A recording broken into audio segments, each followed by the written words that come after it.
Stress primarily comes from not taking action over something that you can have some control over. So if I find that some particular thing is causing me to have stress, that's a warning flag for me. What it means is there's something that I haven't completely identified, perhaps in my conscious mind, that is bothering me, and I haven't yet taken any action on it. I find as soon as I identify it and make the first phone call or send off the first email message or whatever it is that we're going to do to start to address that situation, even if it's not solved, the mere fact that we're addressing it dramatically reduces any stress that might come from it. So stress comes from ignoring things that you shouldn't be ignoring, I think in large part. So stress doesn't come, people get stress wrong all the time in my opinion.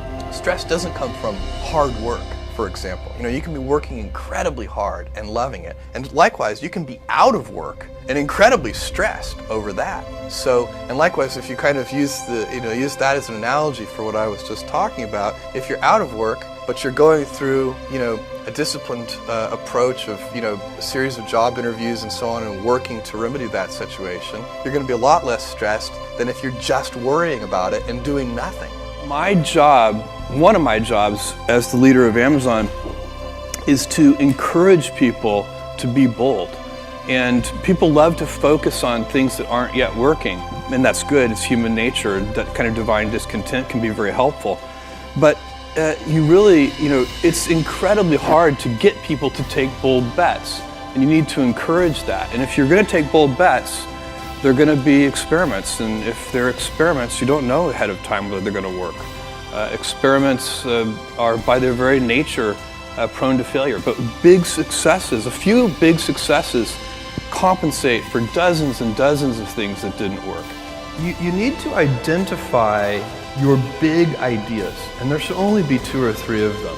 And then if a senior leader, the main job of a senior leader is to identify 2 or 3 important ideas and then to enforce great execution against those big ideas. And the good news is that the big ideas are usually incredibly easy to identify. You shouldn't need to think about them very much, you already know what they are. Let me give you an example. For Amazon, the consumer business, the 3 big ideas are low prices, fast delivery, and vast selection. You don't need it's not the kind, the way you know that they're the big ideas is because they're so obvious. The big ideas should be obvious.